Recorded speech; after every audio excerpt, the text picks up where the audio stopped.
Nouriel Roubini this week claimed that as far as the economic recession is concerned, the worst is behind us.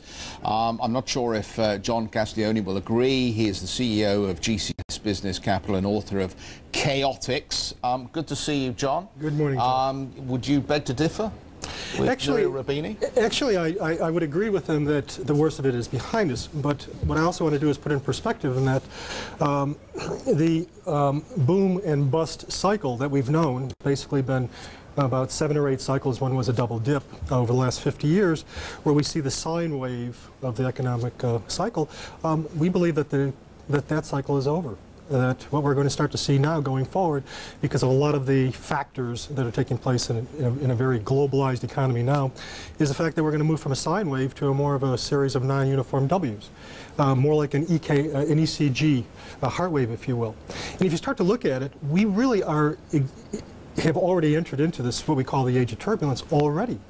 Much of the discussion that I listen to is trying to benchmark back to almost setting, resetting or pushing the reset button to the old economic cycles as we've known it in the old economy.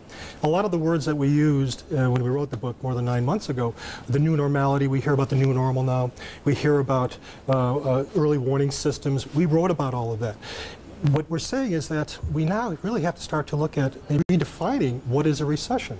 Recession, by definition, is 2 consecutive quarters of negative GDP growth. What we may have is we may have 4, 5, 6, 15 months of prosperity. Then we may be followed by some months of downturn, what we call the new normality, spurts of prosperity and intermittent spurts of downturn. Yeah. And when we do have a downturn, it's not as though we're going to be looking into the abyss that we've had before. But I think that you mentioned the book Chaotix. Chaotix will have actually 2 launches. Right now we're in more than 50 countries and more than 24 languages. The second launch will really be when people start to say, well, wait a minute, we've just had X number of months of an upturn and now we're going down. And where is the cycle again? Because we've been accustomed to 5 or 7 years on average of an upcycle, and we're not seeing that. The most dangerous word or phrase in economics is it's different this time, isn't it, John? Well, and that's the problem, isn't it? It's always compelling to put out a new theory that suggests that things have changed permanently. But you cannot change the nature of the human condition, and we are people that swing. We have very large swings in emotional behavior from the deepest depression through to the euphoria that comes with knowing that even the taxi driver is giving you stock tips on the way to work. And we will go back to that, won't we? We are going to come through this. There is a good part of the world that still needs new technology, still needs the latest foods, still needs new supermarkets, and so on and so forth. I think that is not going to change in terms of people's emotions, people's feeling, sort of strategy du jour, what we're feeling of the day. I think what we face now, and why this is different, is that you start to look at globalization, where we've evolved to now. You start to look at the rise of the rest. Okay, you look at the fact that 8 of the 10 top sovereign wealth funds are from autocracies. Yeah. You start to look at a lot of the investments that are being made. You look at Business Week magazine's cover story this week, go shopping. No more treasuries, now they're looking at buying assets. You're looking at the number of crises that we have in the world, when we, healthcare, food, environmental. This is all very, very different than we've ever had in the past. And what's happened now is that we now have what we call an interlocking fragility with the evolution of globalization right now that we've never had in the past. Who do you think has the power? What I'm hoping for, quite frankly, is the power is going to come back to the presidents, the managing directors, the top business leaders of their companies. I think one of the problems that we're facing is sort of systemic in a way. We've been pushing for short-term profitability and too short-term of growth. So back to true capitalism, or back to true capitalism as we know it. As we know it, as we believe we've known it in the past.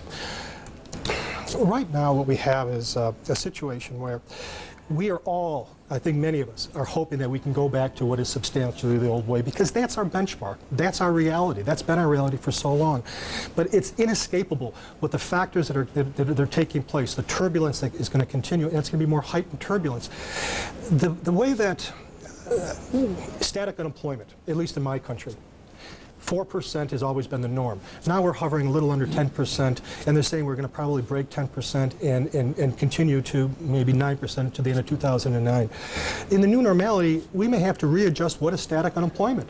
It may be not 4%, it may be 6%, maybe 8%. It is going to be higher because the collapsing of the economic cycles that are taking place. The other thing that's really interesting is we've been in contact with many presidents, CEOs, managing directors of FT 100 and Fortune 500 companies. It is remarkable how few are engaging in scenario planning with all that we've been through, and how few are engaging in self-imposed stress tests. One of the things that we believe is that the same way that the Treasury Department has put the U.S. banks under stress tests, that our companies have to be able to create scenarios for sometimes the unthinkable, because we've entered into an age where the unthinkable has become reality. And self-imposed stress tests should, in my opinion, be demanded by boards of directors more and more, because the economic cycles are going to be collapsing. John, we've got to wrap up with you, but thanks very much for coming in.